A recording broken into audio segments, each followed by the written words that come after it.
இந்த பேஷண்ட் அவங்களோட அப்பர் ப்ரீமோலார்ஸ்ல பெயின் இருக்குன்னு வந்திருந்தாங்க.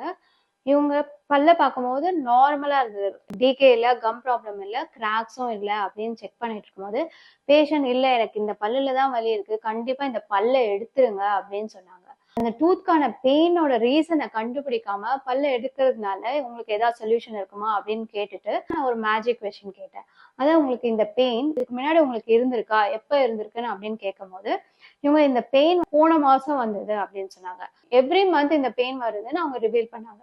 கூடவே உங்களுக்கு வேற ஏதாவது சிம்டம்ஸ் இருக்கான்னு கேட்கும்போது அவங்களுக்கு சைனஸ் அடைச்ச மாதிரி இருக்கு அப்படின்னு சொன்னாங்க. ஸோ இதை வச்சு பார்க்கும்போது அவங்களுக்கு எவ்ரி மந்த் பீரியட்ஸ் கூடவே இந்த பெயின் வந்திருக்கு.